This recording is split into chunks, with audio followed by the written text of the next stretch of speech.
Kampong Pue is a village that located nearby Pekan Sematan, which geographically facing out the South China Sea and about 100 km from Kuching, the state capital of Sarawak. In Kampong Pue, there exists a small ethnic group, which seldom known by the crowd. It is the Bidayuh Salako.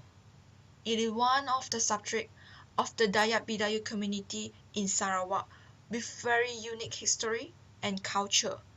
Bidayuh, under the Dayaks, are considered the origin inhabitants of Borneo. The Dayaks is also the collective name for around 405 ethno-linguistic groups of the Borneo Islands. Before 1970, Salako did not belong to the Bidayuh community in view of the difference in dialect, culture, and costume difference. After 1970, due to the political reason, Salako has been classified under the Bidayuh groups. In August 2001, the Salako and Rara community has set up their own association to safeguard their culture and costume under the Salako Lara Association.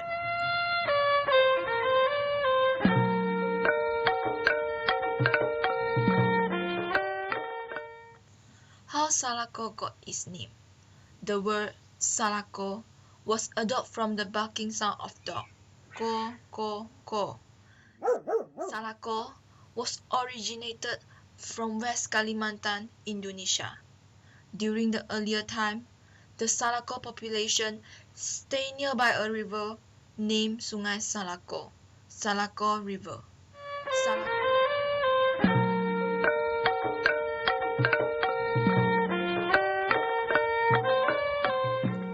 During the earliest year, Salako was a nomad and started their living near Sungai Itu di sebuah Bantaman. sungai, yaitu Sungai Bantanan nama dia.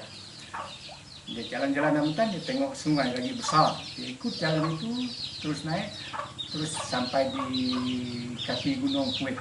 Sebelah sana, sebelah Indo, not yet. Ya. Belum lagi di sebelah Malaysia. So, semasa itu memang peperangan berlaku, headhunters, ya, and And they started to build a fort called Kubu Menang to protect their safeness of the people. Menang means menang. In Bahasa Melayu means win. Tak kalah. So the headhunters lari, dia mana. So dia cari lagi tempat yang paling sesuai untuk bertani.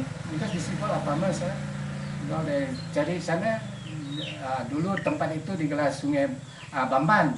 Tapi sekarang 1875, they moved from Kubu Menang to Sungai Bamban and were located at Indonesia, and now it is called Sungai Bening. Near that area, they stay for a year. This is due to the imperfect and incomplete facilities. For example, unfertile land in Sungai Bening. Within the year, they have to move to and fro between Malaysia and Sungai Bening, Indonesia, to look for their necessity like animal hunting by shooting. Thus, Nek Bujo, the head of the Salako people, had found and realized the strategy placed in Malaysia, Sarawak. Hence, he decided to bring all the people, which consist of 40 people, to move and stay permanently in Sarawak.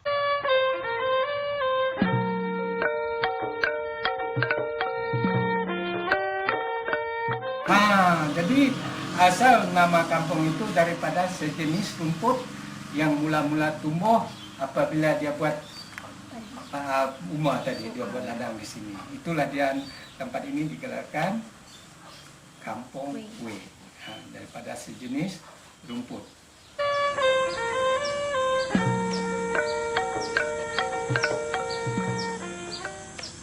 Shelter is one of the most important necessity, so does this community. Once they had done their settlement in Sarawak, they decided to build their rumah panjang. They have built 5 long houses, and till now, it left one, which consists of 20 doors. They chose to build the long houses due to the insecurity from the pirates and the headhunters. Headhunting war had caused a negative stereotype and a traumatic effect to Salako. That was why, at first, they decided to stay together in a longhouse. Now, Kampong Pue consists more than 200 single houses. However, the number of villagers staying in a longhouse was getting lesser and lesser nowadays. In fact, the number of longhouse that can be stayed is now left one. This situation gives mean that most of the Salako are moving and choose to stay in a single houses rather than staying in a longhouse due to the civilization and development in this globalization era.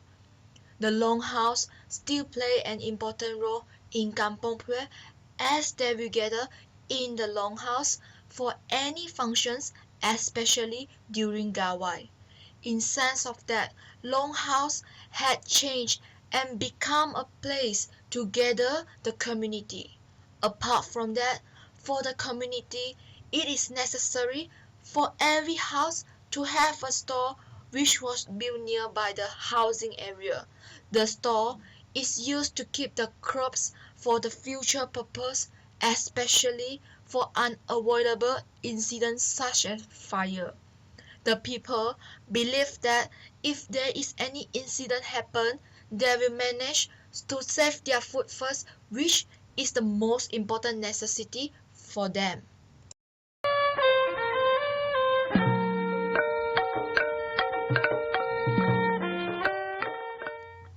The head of the Rumah Panjang is known as the penghulu. His responsible is just like a father who is responsible to lead the community and take care of the welfare of the people. Hence, he will be elected by the people of Salako.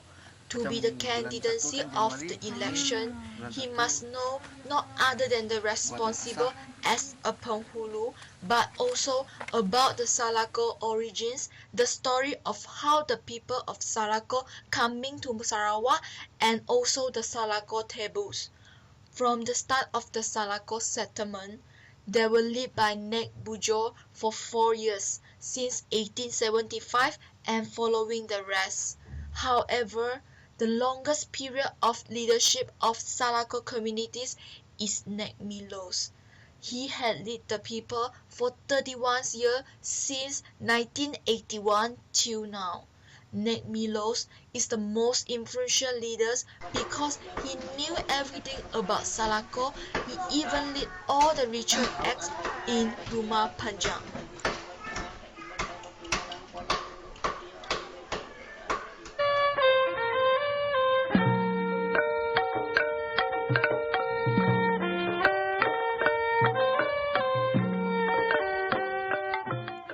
Salako is classified into two ethnic groups, which are Salako Gajang and Salako Sengkuku. Basically, these two Salako ethnic groups have their common living lifestyle. The differences are in terms of ritual act and their dialect. According to Lek Milo Sans, the spelling and pronouns of Salako ethnic groups are different. Furthermore, the people in Indonesia call the Salako ethnic group as Badamia.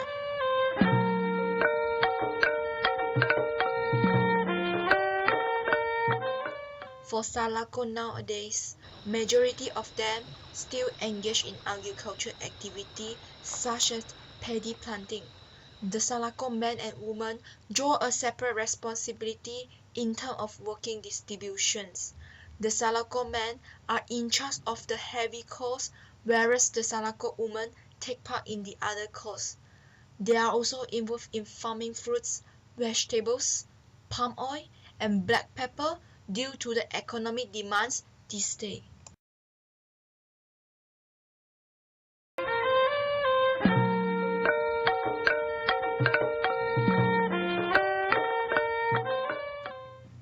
Traditional culture is the ancient custom, development, and persistent of habit that obedient by many generations.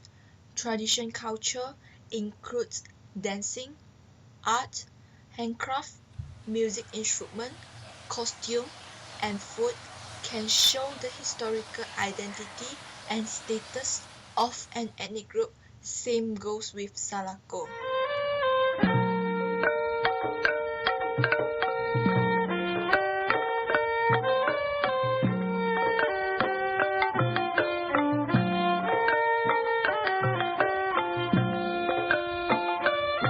History took place at anywhere, anytime, and any circumstance. History mold the people and the culture. However, it is all depend on how far we decided to refer in order to find our identity. Without knowing the history, we wouldn't know who we are, where we came from. No matter how far we go, how rich we are, we always have to go back to basic. Being in the society, we have to know about our surrounding as well. That is why we have to be alert and always find what is around us, or else the history, culture, and the people will not be known.